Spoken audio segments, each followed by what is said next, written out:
guys, welcome back to Channel de Plantas PH YouTube channel, and if you are new here, I am Anne and we have another video to share with you. So again, we will start with preparing our materials and plants for this project.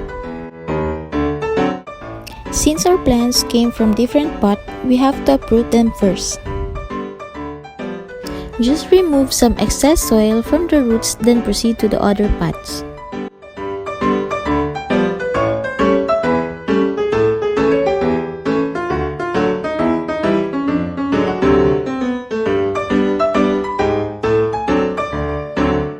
In my case, there's a leaf in the middle part, so I have to cut it out.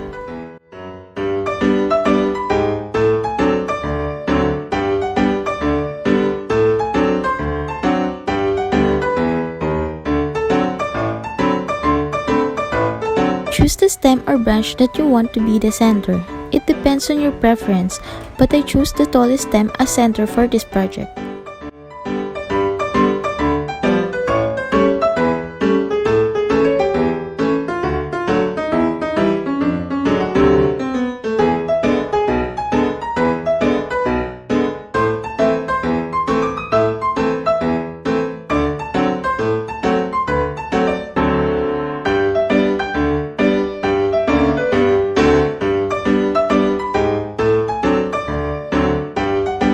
Look for the part that you want your braid to start.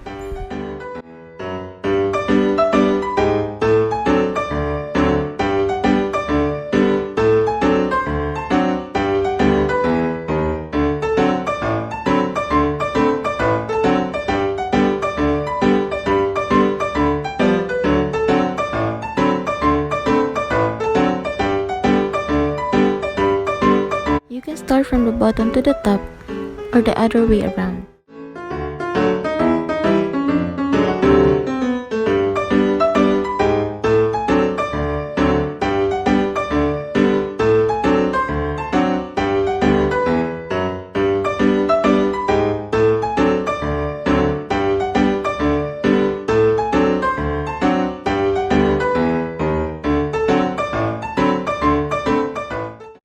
As you can see here, I tried to start from the bottom, but since it is a tutorial for the beginners, I started all over again and start from the top. For me, it is easier to start from the top, so you don't have to worry about the leaves while braiding.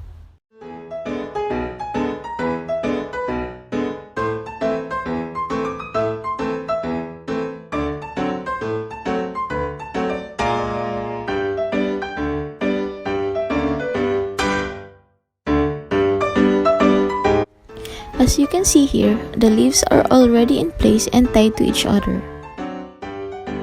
Since this is for the beginners, I've decided to make only 3-stem braid because it's the most basic.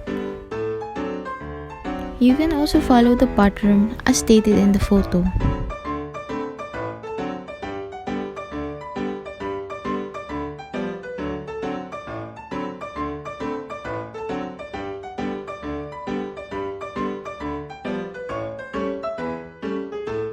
Continue with the braiding process all the way to the roots and secure it with a twist tie.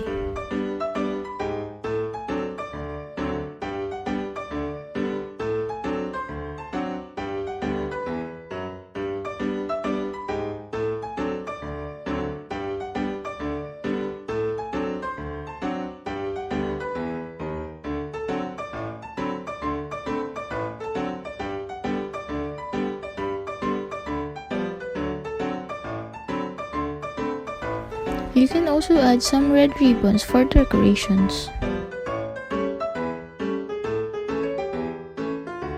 Other people believe that it also symbolizes good luck.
Before we continue to our video, we would like to ask for your time to click the like button and subscribe to our channel for more videos like this.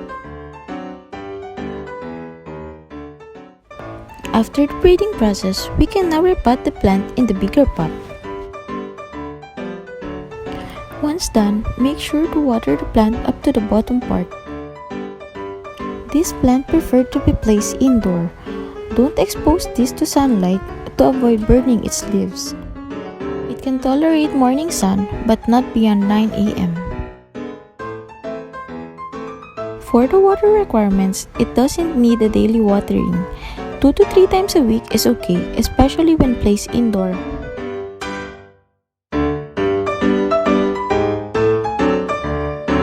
You can also wipe its leaves with milk to make it more shiny.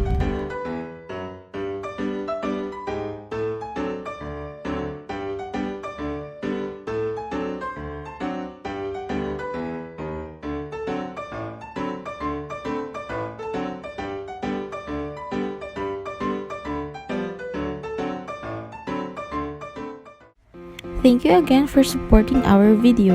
Please don't forget to like and share and comment down below for more video requests. See you on our next video. Bye!